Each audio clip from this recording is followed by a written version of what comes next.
৫০০ বছরের পুরনো মসজিদ, বরিশালের হারিয়ে যাওয়া ইতিহাস, এই মিয়াবাড়ি মসজিদ। আসসালামু আলাইকুম everyone, welcome to B Y moto bike. বাসা থেকে বেরোই আমি বাইকটা স্টার্ট করে চলে আসলাম চৌমাথা। চৌমাথা থেকে যাচ্ছি আসলে সেই যে মিয়াবাড়ির মসজিদ, ৫০০ বছরের পুরনো মসজিদের দিকে। এই যে সেই রাস্তায় ঢুকে পড়লাম। এখান থেকে ঢুকে যাব মিয়াবাড়ির মসজিদ। তো এই পর্যায়ে আমি আপনাদেরকে একটু মিয়াবাড়ি মসজিদের দূর থেকে একটা ভিউ দেখাচ্ছি, দেখতে পারলেন। তো এই পর্যায়ে চলে আসলাম মিয়াবাড়ি মসজিদের সামনে।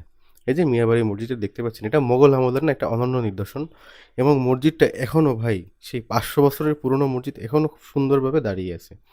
তো এই পর্যায়ে এখন ঢুকবো আসলে মসজিদের ভিতরে। এই যে মসজিদের সামনে দেখতে পাচ্ছেন সতর্কটিও, এই মসজিদের সামনে দেখতে পাচ্ছেন এখানে মসজিদের আদব কায়দা লেখা আছে। আপনি মুসলিম হিসেবে আপনার প্রথম দায়িত্ব অবশ্যই মসজিদের আপনি হক আদায় করবেন, এবং হচ্ছে গিয়ে মসজিদের আদব কায়দা মেনে মসজিদে প্রবেশ করবেন। আপনাদেরকে আমি মসজিদের ভিতরের সাইড, এই যে ভিতরের সাইডটা দেখতে পাচ্ছেন।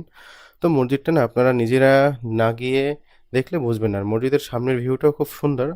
আর হচ্ছে ভিডিওটা কেমন লেগেছে আপনি কমেন্টের মাধ্যমে জানাবেন। ভিডিওটা ভালো লেগে থাকলে লাইক, কমেন্ট এবং শেয়ার করতে ভুলবেন না। এরকম নতুন নতুন ভিডিও পেতে চ্যানেলটি সাবস্ক্রাইব করে রাখুন এবং ফেসবুক পেজটিকে ফলো দিয়ে রাখুন। এই পর্যায়ে মসজিদের নিচে আপনাদেরকে রহস্যময় একটা কবর দেখাবো। তো মসজিদের নিচে ২টা কবর আছে, সেই ২টার কাদের আসলে কেউ জানে না। ভিডিও আমি কমেন্ট বক্সে দিয়ে রেখেছি।